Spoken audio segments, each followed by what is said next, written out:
What is good, YouTube? This is your boy, Aaron. It's Brian. This is the Courtside View Podcast, and today we are talking about the NBA, and we got to talk about the All-Star reserves. They were announced not too long ago. I want to give our thoughts on that. Got them right here. Yeah, it's right here. Okay. So, Eastern Conference reserves, we have Jaylen Brown, we have Pascal Siakam, Darius Garland, Cade Cunningham, Evan Mobley, Damian Lillard, Tyler Hero. Then we have the Western Conference with Anthony Edwards, Anthony Davis, James Harden, Jaren Jackson Jr., Anthony Sengun, Jalen Williams, Victor Wembanyama. Any surprises that you see, and who do you believe? Do you think anybody got snubbed? I believe on the Western Conference, Kyrie Irving definitely got snubbed, in my opinion. He's having a pretty good season, and yeah, Jalen Williams, he's all right, but do I think he deserved over someone like Kyrie? I don't think so.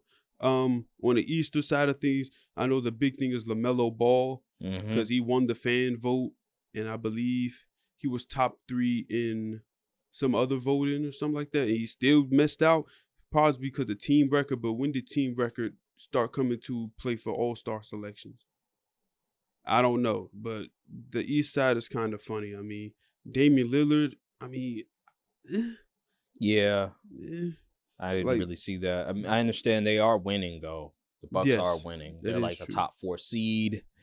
But him individually, he's been okay. But would you say he's been playing better than Trae Young or LaMelo? It's kind of hard to really say. Yeah, like Siakam, okay, who cares?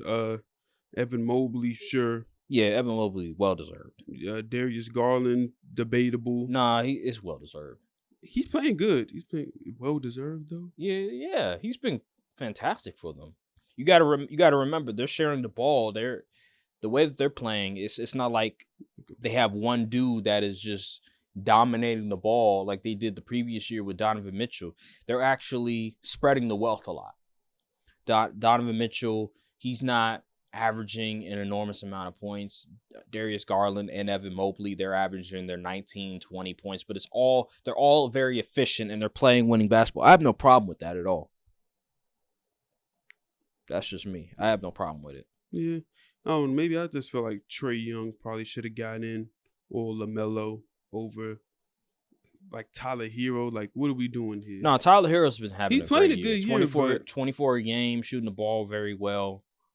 But I know, okay, how can you have Tyler Hero here but not Trae Young? That's what I'm trying to get at.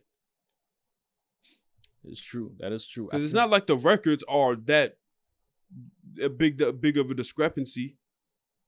I do think that Damian Lillard one was a bit questionable for me.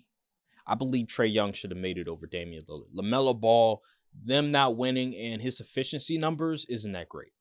I think he's shooting 33% from the three-point line, 42%. Damian Lillard, he got 25, 4, and 7 on 45% from the field. Now that's pretty solid. That is pretty solid. But Trae Young is averaging. He leads the league in assists. Yeah, I feel like he's the most underappreciated and most disrespected player in the NBA. He might be because of his defense. Because every year we have this conversation where he gets snubbed. He's always like an alternate or something like that. Ever since that year where he took his team to the conference championship game, he's been getting disrespected. It just seems like after that, teams, players, media don't really respect his game all that much. They feel like he's playing losing basketball more than winning basketball. But man, Trae Young is an amazing player. For him to not make it again, it's just wow. I'm kind of surprised.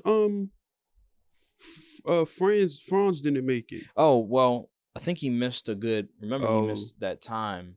Oh, yeah. Yeah, if he didn't miss any time, then he probably would have made it because the Magic would have probably stayed afloat. They would have won a lot more games because he was on the trajectory. But with the his injuries, averages are pretty good this year. Yeah, the injuries. Pascal Siakam, I think the thing with Pascal Siakam, I kind of knew that the Indiana Pacers were starting to win a lot more. I just didn't know it was because of him. Oh. I wasn't paying attention. I thought it'd be like, they're probably sharing the ball a lot more. But for him to make the All-Star team, again, I was like, wow, okay, so now he's finally getting inserted into that team. Because remember last year when he got traded, it wasn't a perfect situation for him. It felt like he struggled. He didn't really know his role too much. But now it seems like he finally got integrated into that offense, and he's starting to flourish a lot more. So I'm not mad at it. Pascal Siakam is a nice player. That's the reason why they traded for him. I heard Jaylen Brown, there was some surprises for Jaylen Brown. There was pushback on that? Yeah, a little bit. I heard some people say that he's having an okay year, but it's not to the level of it was last year. So I heard some pushback about that, but I think you could argue Damian Lillard and Tyler Hero are the two ones that you can push back over because Trae Young is such an amazing talent. LaMelo Ball has been playing he's averaging close to 30. He's averaging like 28 points. But besides that, I mean, I'm not mad at all the other names. I think, obviously, Cade Cunningham is well-deserved. Evan Mobley, Darius Garland, Pascal, Jaylen Brown. Those two names are probably the only guys. On the Western Conference side, though, here's my thing. I'm not too mad at the Western Conference side. I think every player deserved to get in there. Would you say there's any snubs on the Western Conference I just feel like side? Kyrie, that's the only one. Yeah, Kyrie. Because he's having a pretty good year. And I think he's played 38, 39 games. I do agree somewhat. He has been under the radar, which is weird because normally people rave about Kyrie a lot more. So for him to be under the radar, I think that speaks to the fact that he's playing for the Mavericks, which is weird because Dallas is normally like a big market, but it seems like the Mavericks, for whatever reason, people tend to ignore them unless it's like Luka. So James Harden is well deserved. He's been playing out of his mind this year for the Clippers. Him and Norman Powell have carried this Clippers team without Kawhi Leonard, and they're one of the best 6 teams in the league in the Western Conference. Excuse me. Anthony Davis, obviously. Anthony Edwards, obviously. Victor Wembanyama. I was shocked that TNT announced his name last. Wembanyama? Yeah, because he was the last name that was announced on the All-Star team for the Western Conference. So I was a bit surprised. I was like, hold on, where's Wembanyama? And then they announced him. I was like, okay, well-deserved. Obviously, Wembanyama's having an amazing year.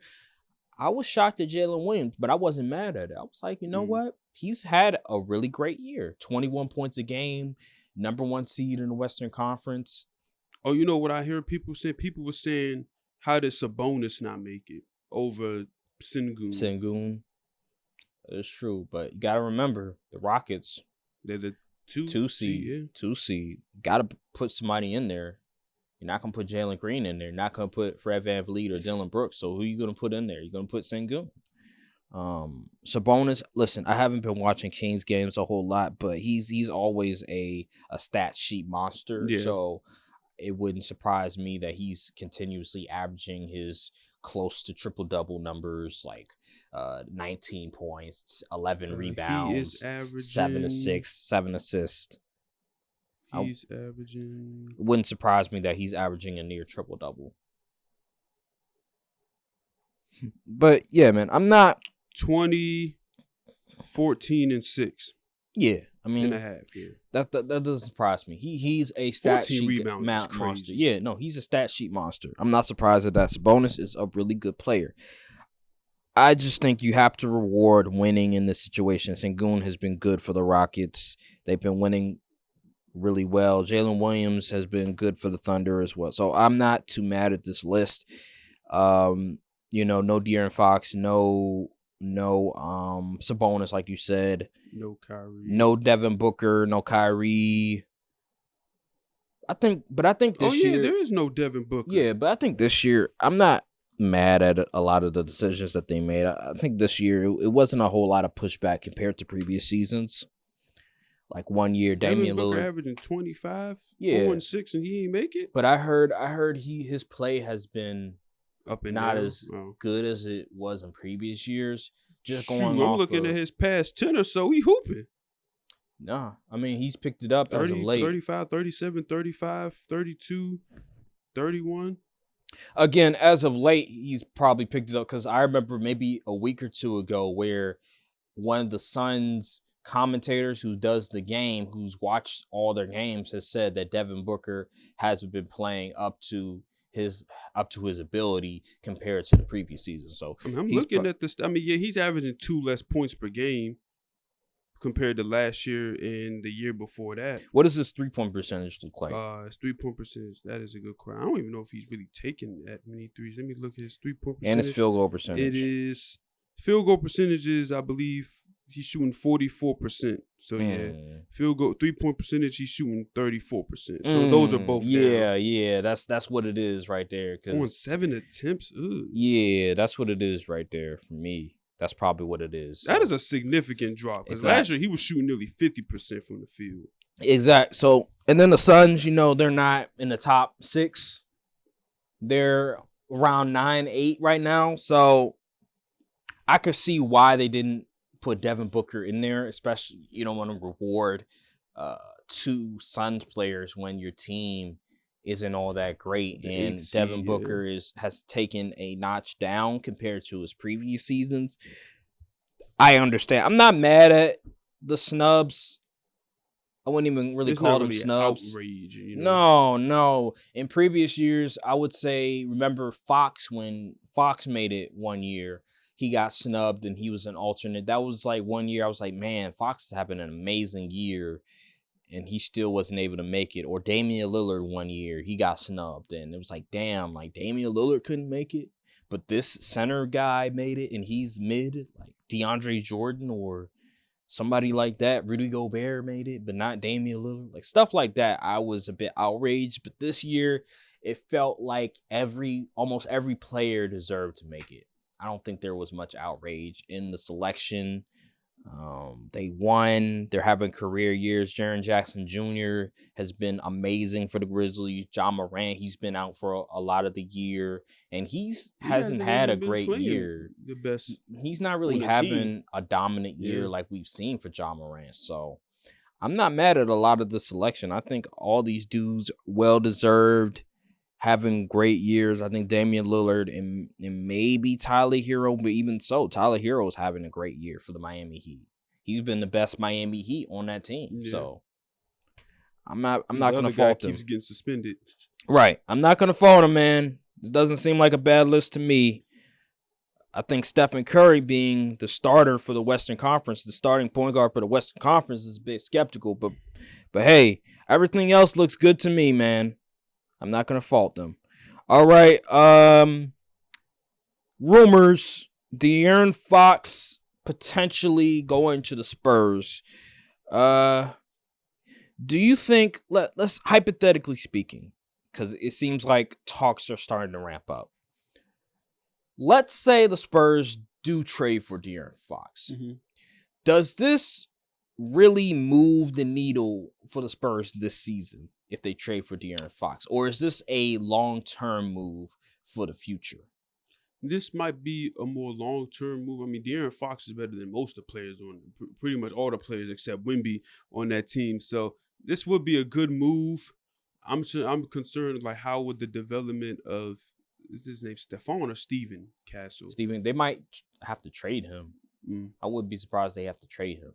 They might have to, actually. But, I mean, yeah, I don't really see it being a bad thing. I think he does raise the floor of the Spurs. I don't think they make him like, he's not going to make him contenders or anything like that, because De'Aaron Fox, he's just all-star caliber player. You know? He's not like a all-NBA perennial guy. So I think that this would be a good move for the Spurs. You know, having him and Chris Paul to really maximize Wemby's game. I think it's going to be a big help for development. I feel like they're just getting players to help elevate Wembanyama. Right, because in the past, first year, we all saw what that was. It was disaster. Jesus. Oh, my God. The lack of true point was guard for ball them. hogging, and it was just bad. It was just a disaster. He was out there playing 1 versus 5. Yeah. That's really what it was. But this year, it's a lot better.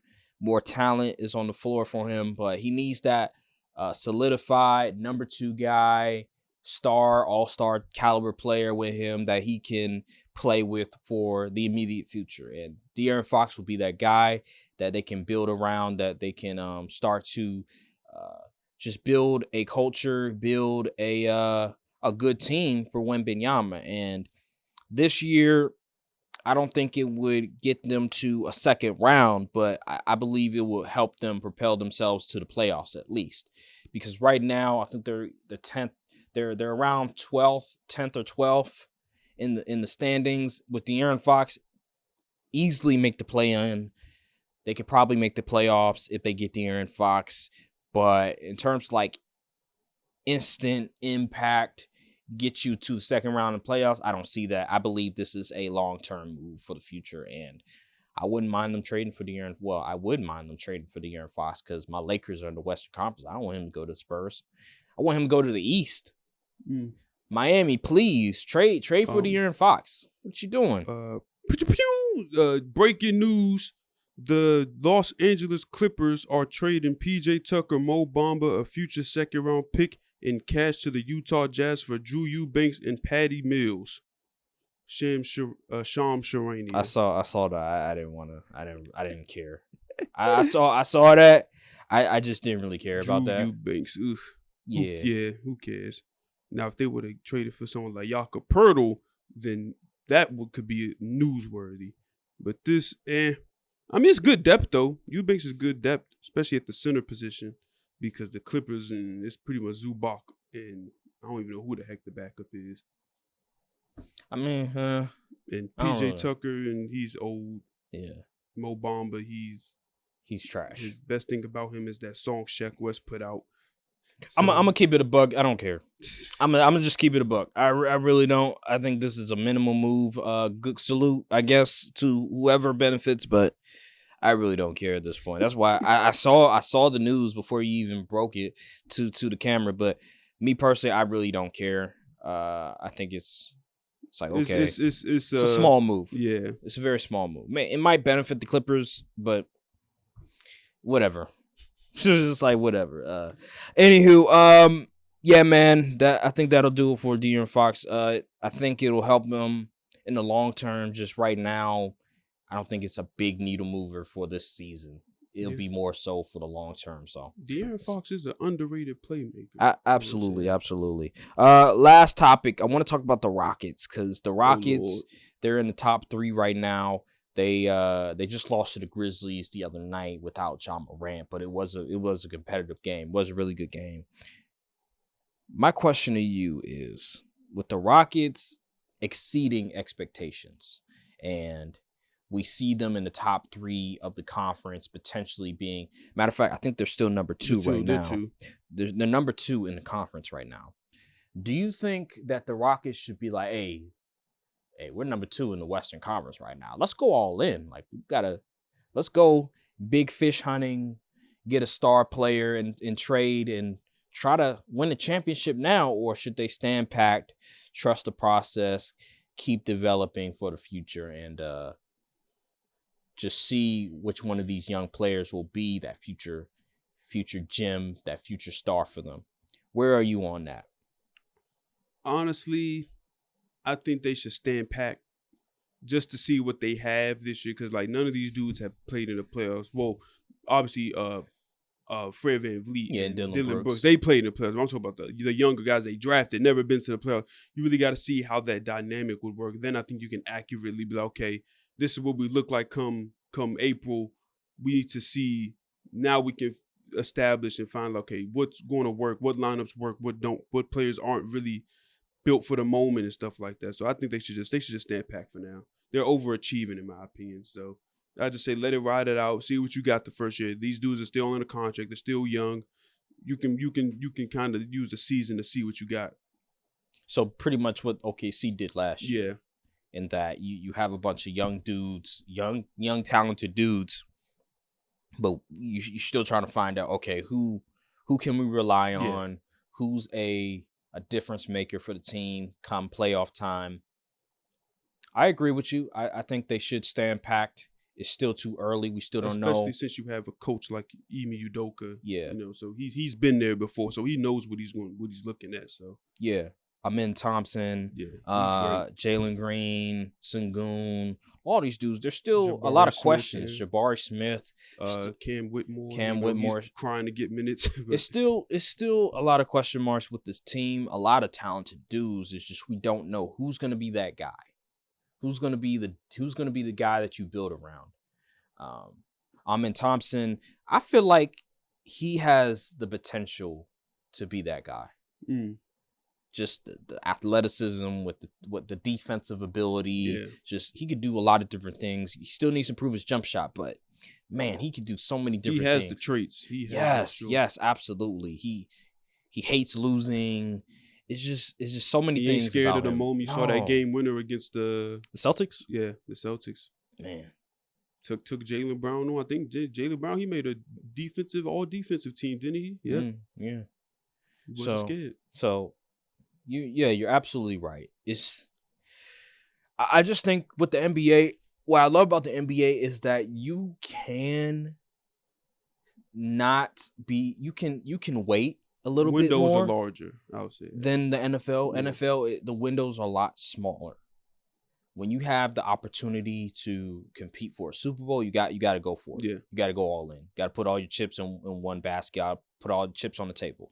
With the NBA, you can wait it out a little bit more, see what you have, and see who is that dude, and then you can go from there and be confident. Like, all right, we're gonna put all our chips on that guy. We're gonna build the team around that guy. But yeah, man, I agree, man.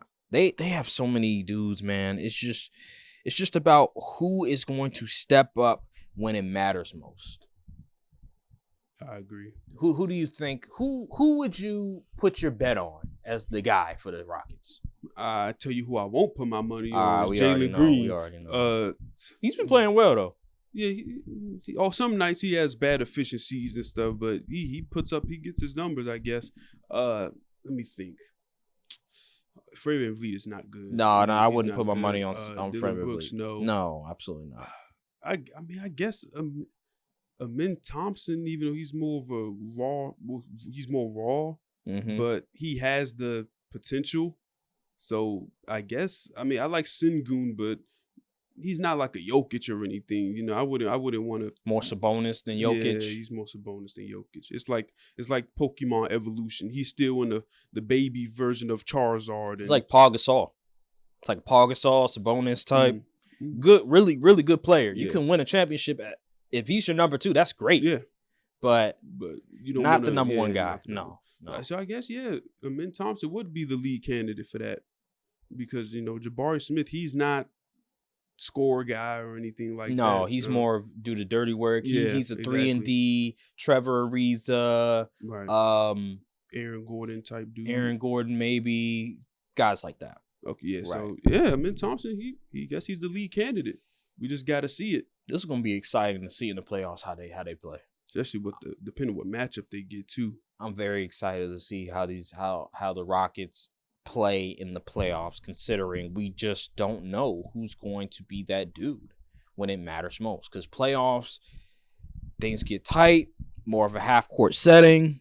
Rotations get shorter. You can't just rely on a bunch of play calls. You're going to have to make a play by yourself.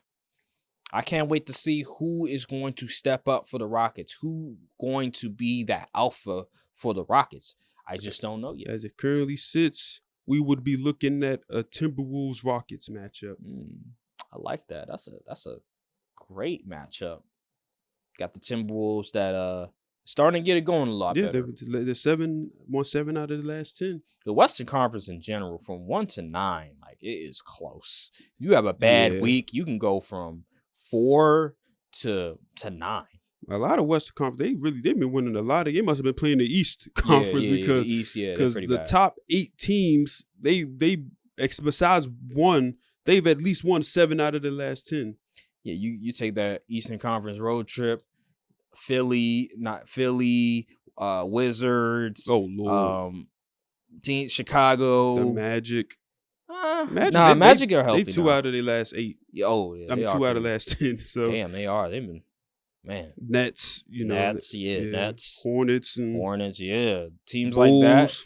Yeah, Hawks been losing a lot lately. Yeah, teams like that, you're gonna get a lot of W's in the win column. So even Miami to some degree, you can get a lot of wins. Pistons is 50-50. So Pistons, they play. It's gonna be a dogfight. Yeah. But they could lose. They could, but it's gonna be a dogfight. It's not gonna be easy. Yeah, it's not gonna be. You ain't gonna steamroll. No, they play with pride on that team. Kate Cunningham is a dude, but man, man, that's all I really got to say on that matter with the Rockets. Wizards, the sorriest team I've ever seen in my life. Yo, the Wizards, are they the worst team of all time? Because the Bobcats, they were pretty bad. They only won 9 games. They would have won more if the season wasn't shortened. So they might be. Really? They might be. They haven't gone on not 1 but 2 streaks of losing 16 games in a row. That is generationally bad. I'm glad I haven't watched them. I honestly, I might be safe to say they may be having the worst season in DC sports history. Yikes. Man, that is I remember when the Commanders one year, remember the year they got Chase Young? I think they only won 2 games. No, they actually made the playoffs. They won. before Chase Young. Before Chase Young. The year they had a draft pick to get Chase Young. They had number 2 pick. I think they only won 2 games. Oof. I think this was they might not even get 10 wins at this rate. They have 6 wins and it's almost been 50 games. That is god awful. And Kyle Kuzma, I've been hearing reports that he's lost. He's beginning to lose confidence. I wanted to trade him anyway. Beginning to lose confidence? You've been losing a lot of games. What do you mean beginning to lose confidence? I feel like once you got to the Wizards, you should have lost confidence. Shoot, once they traded for Jordan Poole, you should have lost confidence. I don't know what you talking about. They had that. Was he on that team with Russ when they made the playoffs? Nah. Kyle Kuzma? Yeah. No. Remember, we in order for us to get Russ, I'm talking about the Lakers, we had to trade Kyle Kuzma and KCP. So I forgot he was not on that team. That's crazy. Yeah, but the Wizards are terrible. If we don't get Cooper Flag or Dylan Harper, we might be cooked. There ain't no might in it. Y'all are cooked. You need a difference maker. You need a guy that could come in and can change the franchise, could do a bunch of different things to impact winning. The only 2 dudes that could do that, Dylan Harper and Cooper Flag. Honestly, why the hell would y'all do it this year? Y'all should have did that last year. Tank like this last year because of Victor Wembanyama. Oh, well, Victor was a rookie. But 2 years ago, y'all were terrible 2 years ago. Yeah, honestly, we were 1 number away from getting the number 1 pick. Y'all were, but we all knew they wasn't gonna let Wembanyama play for no damn Wizards. We all knew he was going to the Spurs once the Ginobili and the damn Tony Parker connection started aligning. Everybody knew he was going to the Spurs. Yeah, I mean, at least we picked a class where there's 2. It's 2 legit blue chips guys that can you plug and play, that can be all stars. Y'all need Cooper Flag. We need somebody. You need somebody that can do a bunch of different things. Yes, we need Flag or Harper. If we fall out that top 3, it's over. Oh yeah, so it's a wrap. Because Ace Bailey, he has been playing better, but I don't see him as a difference maker. I'm concerned about how his game would translate. Yeah. There's a lot of contested shots. He doesn't get much separation. He's just shooting over dudes a lot of the time. And he's not really like super duper athletic. His game is kind of clunky. It is. Like he plays like a older generation. Yeah, he plays like an Rashard 80s Lewis or something. He plays like an 80s, 90s small forward. Yeah. He doesn't have a whole lot of. He's not really like smooth. He doesn't have a lot of smoothness in his game. Yeah. Doesn't he a bucket though? But yeah, he can get a bucket, but it's not like Paul George or Jason Tatum, where it's smooth and it's fundamentally sound. Like he's a very 80s, 90s. He'd be great in 80s. He'd be great in 90s, but nah, bro. We in the 21st century. We are in the 20s. That game was cool during the time, but not now. Not now. Is there anything else we need to discuss before we get out of here? No, not really. All right, well, that'll do it for another episode of Courtside View Podcast. Make sure to like, subscribe, comment down below, hit the notification bell, follow the socials, and also check out all our playlists. Link will be in the description of the full podcast segments as well. So check those out. And we will see you guys in the next episode of Courtside View Podcast. Thank you guys for watching, and peace. Salute. Just let me be me.